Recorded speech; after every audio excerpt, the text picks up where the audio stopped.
The enemies before you, certain death. The Commissar behind you, certain death. Defeat, never. Victory, in death.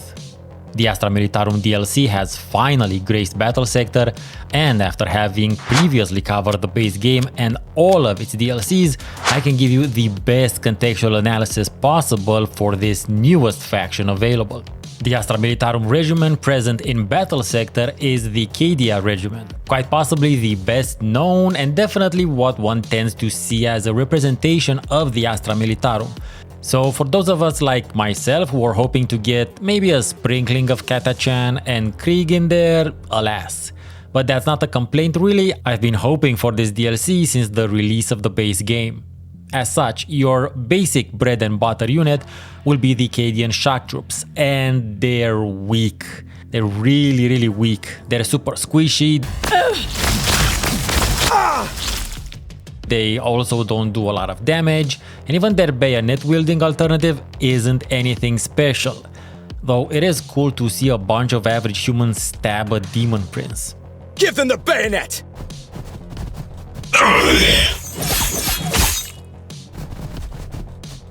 What they have going for themselves is numbers.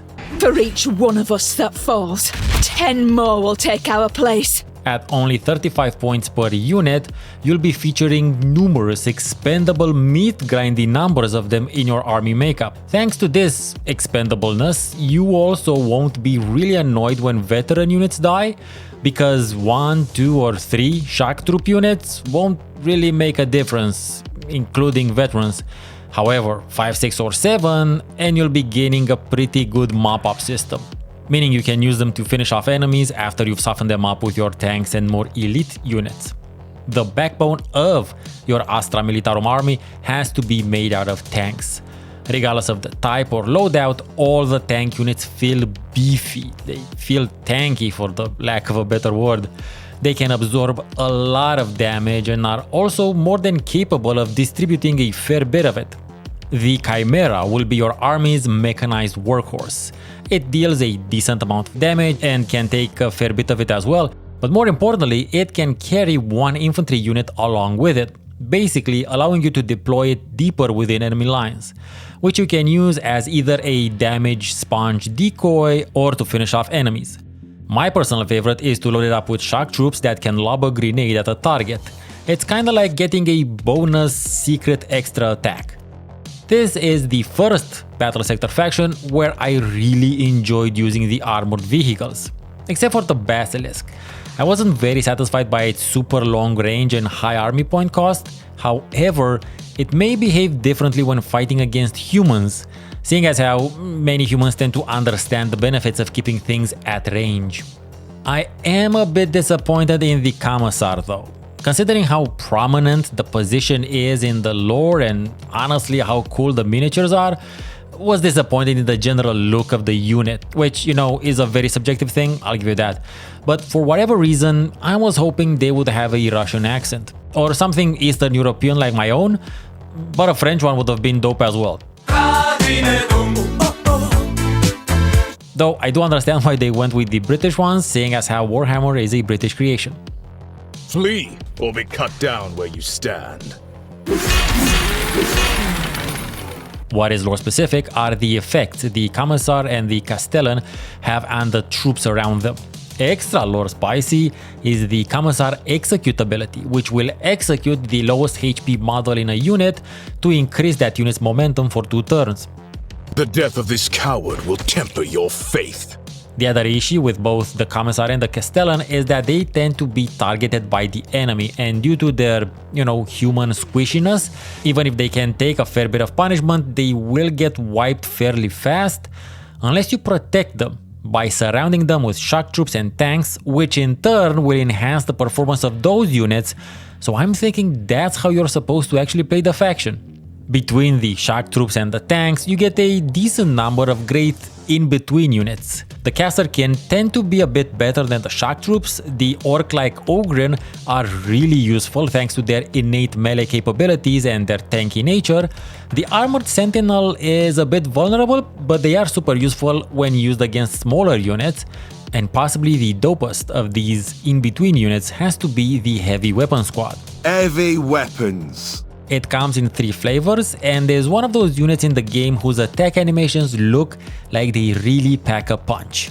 It's always nice to watch them hit stuff. The bigger the stuff, the better.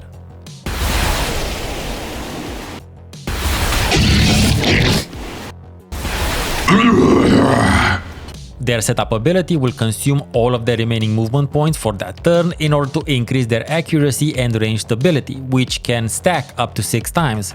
So if you manage to set them up in a great place and somehow have the entire fight happen around them, you'll be in a very good spot, because they're great at taking down massively armored enemies. Most importantly, never forget to use setup before firing, when you're in a situation where you don't have to move them or only move them 1 or 2 squares. This is gonna pay off in the long term. The Astra Militarum seems to be the most all-around faction in the game yet. They're neither ranged nor melee focused, not particularly fast on the map or slow. They have large units but not overly expensive ones, and even though their cheap units are supremely expendable, the more expensive ones can survive through many battles if you are tactical about it. Thanks to the hardiness of their tanks, it means they can deal with all the other factions, on paper at least, when the AI is running them. When you're facing a human on the other side, who knows which units are most problematic or who is set on clearing out the squishies first, results may vary. The Astra Militarum's command point abilities are nothing extraordinary, but they're not bad either. The first one is an odd sort of choice, allowing you to slightly heal a unit and redeploy it in a different spot on the map. Theoretically, sounds like a cool thing, however in this game it's not that useful, especially not for a command point. The second and third abilities though pack much more of a punch and offer some much needed area of effect damage to the faction, which with the exception of flamethrowers has no damage abilities that affect more than 1 square. The only sort of issue is that you need to make sure and keep your Castellan alive at all costs, since she's the only one who can access the command point abilities. Over the past year, the ownership and development of Battlesector moved from Black Lab to Slytherin per se. This likely explains the large period of time between the release of the Tau DLC and this one. That said, when this DLC came out, it was also announced that they are finally working on a new narrative campaign. Praise the Emperor. It feels like someone somewhere finally listened to all of my previous Battlesector videos. I still consider that including a campaign with each new faction add-on. Unfortunately, this DLC didn't come with a campaign either. Now, I've been harping about the lack of campaigns packaged with the DLCs. New faction DLCs haven't been announced yet, but I would wager we'll get at least 1, if not 2, during this year. I won't ask you to subscribe if you like this video, because this is really not what I normally do here. What I do want to ask is for you to consider watching the video on screen right now, and then decide whether you'd like to become a subscriber. I've been Steven Ansons, thank you very much for watching and have a great rest of your day.